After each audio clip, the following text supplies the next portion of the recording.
दोस्तों ये देखिए रथ ग्राउंड है और यहाँ मैं जा रहा हूँ रथ ग्राउंड की तरफ को।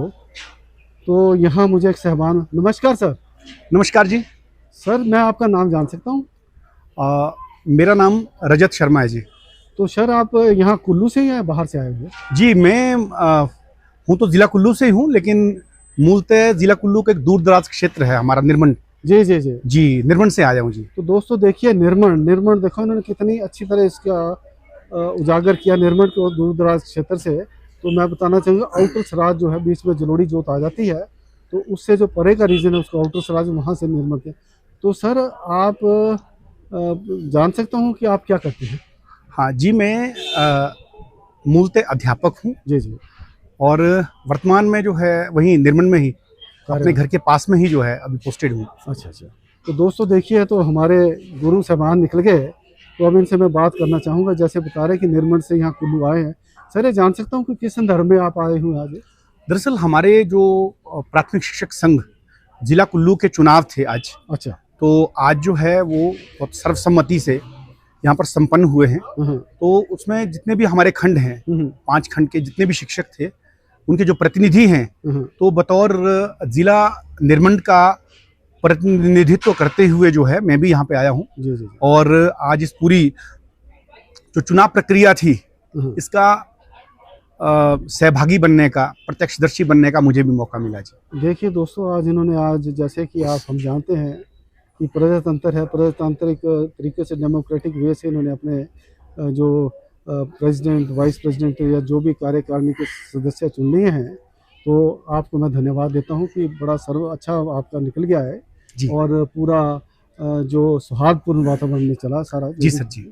तो सर मैं अभी जानना चाहूँगा, अब जैसे अब की और बहुत व्यापक बरसात हुई है, बहुत ज़्यादा जी, जिसको बोलते हैं अनप्रेसिडेंटेड जी सर, जी सर, बारिश एग्जैक्टली सर। और हमारे जो कुल्लू जिला है जी, ये जो जहां हम खड़े हैं इसमें, हाँ जी, बड़ा व्यापक नुकसान से सड़कों को। तो आप आउटर सराज है तो वहां भी नुकसान हुआ क्या, मतलब उस बारे में बताइए।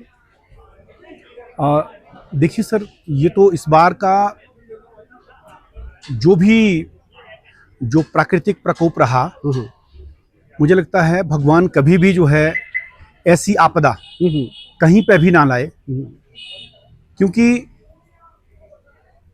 चाहे पूरे प्रदेश में आप देखेंगे तो मुझे लगता है इस आपदा से अछूता कोई भी क्षेत्र नहीं रहा। जी जी। लगभग जो है विकास की अगर हम बात करें तो जो आज तक सरकारों ने हमारे को जो अलग अलग जगह जो है जोड़ने का प्रयास किया था, परिवहन की दृष्टि से, सड़क मार्ग की बात करें, और जो इवन जान माल की भी बहुत हानि हुई है इस क्षेत्र में।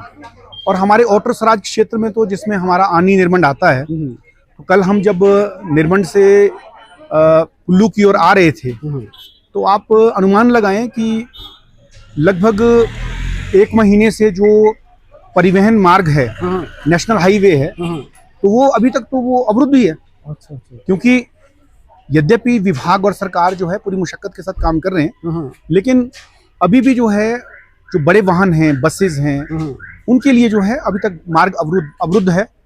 और सिर्फ जो है छोटी गाड़ियों के माध्यम से, क्योंकि हम भी अपनी छोटी गाड़ियों के माध्यम से यहाँ पहुँच पाए हैं, अन्यथा। लेकिन मुझे लगता है इसका सबसे बड़ा प्रभाव जो है जो एक आम व्यक्ति है, जो किसी टैक्सी की सहायता नहीं ले सकता, जो व्यक्ति जो है किसी दूसरे जो महंगे व्हीकल्स हैं उसके माध्यम से उसको वहन नहीं कर सकता, तो मुझे लगता है कि उनके जो है बहुत ज्यादा इसका प्रभाव पड़ा है। अन्यथा बस में किराया देके जो है हर व्यक्ति, डिस्ट्रिक्ट हेडक्वार्टर तो हमारा यही है, चाहे निर्मंड से डिप्टी कमिश्नर से मिलना है, एसपी साहब से मिलना है तो जिला कुल्लू ही आना पड़ेगा, हेडक्वार्टर यही है जहाँ से हम बात कर रहे हैं। लेकिन आम व्यक्ति के लिए जो है बहुत मुश्किल है ये सब चीजें। देखिए दोस्तों, गुरुदेव ने बताया कि जो हमारी सड़कें हैं, जीवन रेखाएं हैं, और जो एक आम जो व्यक्ति है, जो आम मानस है, उसको अगर आना जाना तो बसेस के माध्यम से आ सकता है। मैं तो ये बताऊंगा चाहे आम है चाहे विशेष है, सबको बसेस का ट्रैवल करना ही पड़ता है। तो बता रहे रास्ते अवरुद्ध हैं, बसेस नहीं चल रही हैं, और जो भी कोई आने जाने का साधन है छोटी गाड़ी है। और आप देख सकते हैं कि जब ऐसी विपदा आती है तो किस प्रकार से किराए बढ़ा दिए जाते हैं, और लोगों की जो जो समस्याएं पहले झेल रहे होते हैं उसको और भी बढ़ा दिया जाता है। सर ये बताइए कि आप उस रोड से जलोड़ी से आए, जलोड़ी हाँ रोड जी से होते जी हैं, सर जी। तो आपने ज़मीनी हकीकत से वहाँ चीज़ें देखी हैं, तो क्या आपके आंकलन के अनुसार कितने दिन में थोड़ी सी बसेस वगैरह चल सकती हैं या नहीं चल सकती हैं, या क्या हो सकता है? और सर देखिए ऐसा है, क्योंकि हम अगर मतलब इसका वास्तविक आकलन करें, क्योंकि मैं खुद ही जो है गाड़ी ड्राइव करके वहाँ से निर्मंड से मैं चला, तो लगभग अभी जो बसेस हैं जो आनी से आप ये मान लीजिए पूर्ण रूप से जो है आनी से जो रामपुर की तरफ की जो आवाजाही है वो हो रही है अच्छा अच्छा, आने बसेस तक के है। माध्यम से ओके, ओके। जी।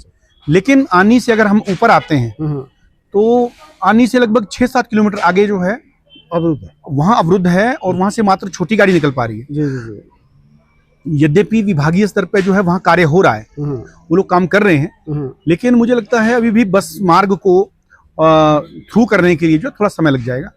और वहाँ से अगर वो थ्रू होता है और उसके बाद आप ये माने कि लगभग जलोड़ी जोत तक जो है स्थिति लगभग सामान्य है बस के लिए। अच्छा।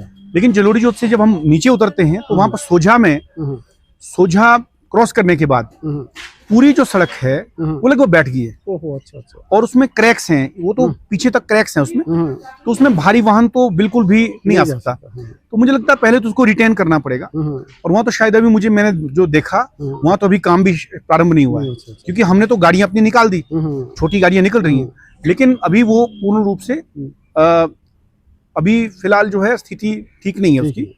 तो देखो दोस्तों बता रहे कि अभी समय लगेगा, तो सर ये बताइए कि जैसे हमारी जो आर्थिकी है, जो इकोनॉमी है जी, ये सेब पर बहुत निर्भर करती है। और ये जो आपका निर्मंड है, आनी है, जो वहाँ कमांड एरियाज है या दूसरे हैं, हाँ जी, तो वहाँ सेब बहुल्य जगह है जी। तो अब जैसे रास्ते बैठ गए हैं, ट्रक नहीं आ रहे, तो सेब की मार्केटिंग वगैरह में समस्या पैदा हो रही है। सर बहुत ज़्यादा। देखिए मैं आपको बताऊं, क्योंकि मैं जहाँ से मैं बिलोंग करता हूँ, तो निर्मंड में हमारा जो श्रीखंड वैली है, तो बाढ़ का ऐसा प्रकोप हो गया, पूरी सड़क कट गई। अच्छा। जो जाओ मार्ग है हमारा बागीपुल से ऊपर जो श्रीखंड के लिए, वो लगभग मैं आपको बताऊं लगभग एक महीने तक वो पूरा मार्ग जो है अवरुद्ध रहा। विभाग और सरकार की तरफ से जो प्रयास थे, लगातार दिन रात काम चलता रहा।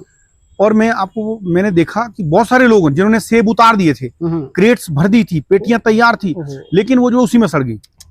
देखिए दोस्तों, और कुछ लोगों ने जो है वहां ये स्थिति देखी हमने, जिनको पता लग गया कि रोड अवरुद्ध है, अब सेब को भेजने का कोई चारा नहीं है, उन्होंने अपना तुलान बंद कर दिया। अच्छा। लेकिन जो पेड़ में जो सेब रह गया, भारी बारिश के कारण वो पूरा के पूरा सेब जो है, क्योंकि पेड़ से पत्ता एक नहीं बचा, सिर्फ सेब थे और सेब भी खराब होने लगे। तो मुझे लगता है कि इस बार तो करोड़ों का नुकसान जो है लोगों को हुआ है, विशेष रूप से जो बागवान थे उनको करोड़ों का नुकसान हुआ है।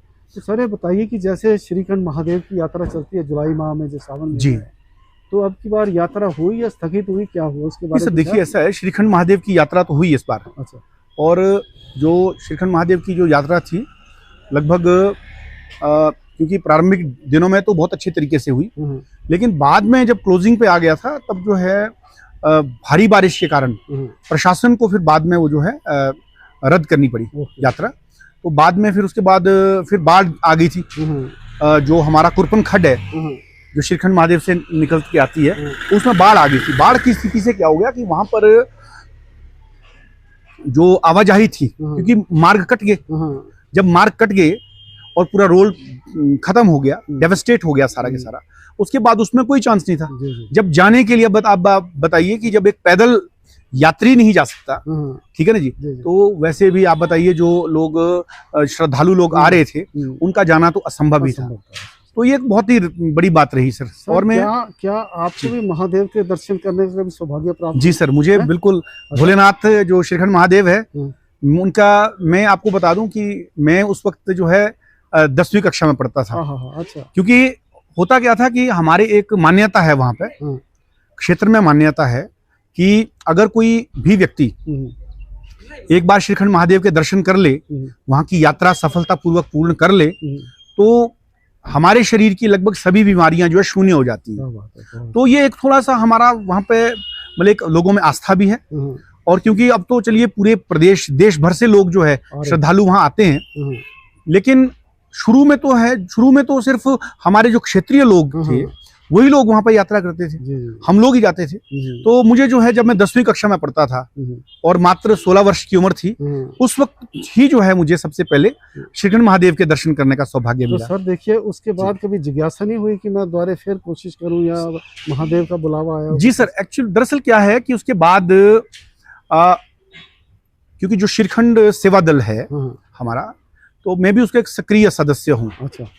तो उसके बाद क्या हो गया कि हम पूरा जो भंडारे रहते हैं अलग अलग स्तर पर, उसकी सारी व्यवस्था की दृष्टि से, अच्छा, अब उतना जो है, आप ये बताइए कि अलग अलग जगह आप जो हमारा बेस कैंप है सिंह गार्ड से शुरू हो जाता है, सिंह गार्ड से लेके, क्योंकि अब तो हम एडमिनिस्ट्रेशन के साथ मिलके वहां काम कर रहे हैं, जी। तो इतने सैकड़ों सिलेंडर इकट्ठे करने, वहां की व्यवस्था करनी, राशन की व्यवस्था करनी, वहां पर जो है टेंट्स लगाने श्रद्धालुओं के लिए, और वहां पे जो बेस कैंप है, बेस कैंप से लेके थाचुड़ू और भीमद्वारी तक जो है पूरी जो है यात्रा को सुचारू रूप से चलाने के लिए उसकी व्यवस्था करनी। उस करके थोड़ा जो दायित्व है, दायित्व का निर्वहन थोड़ा सा, क्योंकि हर बार रहता है कि इस बार हम समय निकालेंगे, लेकिन पता ही नहीं चलता, लगभग जो समय रहता है 15-20 दिन, उस दौरान जो है पता ही नहीं चलता वो कब निपट गए। तो देखिए गुरुदेव, जैसे बोलते ना कि who stand he also serve the God, तो आप वहाँ नीचे से ही सेवा कर रहे हैं, तो हर वर्ष आपको दर्शन महादेव के होंगे। तो आपने सर मेरे चैनल से बात की, बहुत अच्छी बात की, खुल के बात की, और बड़ा अच्छा लगा आपसे बात करके। और एक गुरुजी से मैंने बात की, मेरा तो मकसद यही था कि रोड के बारे में जानना, लेकिन चर्चा आगे चलती रही। आपने श्रीखंड महादेव के बारे में बता दिया, वहाँ जो सेब के पर लोगों को मार्केटिंग की प्रॉब्लम आई, हर प्रकार की जो समस्या जो पैदा हुई उसके बारे में बताया। मैं आपका धन्यवाद करता हूँ अपनी तरफ से, अपने चैनल की तरफ से, और आपकी अच्छी आयु, अच्छे स्वास्थ्य की प्रार्थना करता हूँ। आपको फले फूले, ज़्यादा से ज़्यादा तरक्की हो, और आप एक बहुत ही कुशल आदमी लगे, अध्यापक लगे मुझे। तो धन्यवाद सर, धन्यवाद जी।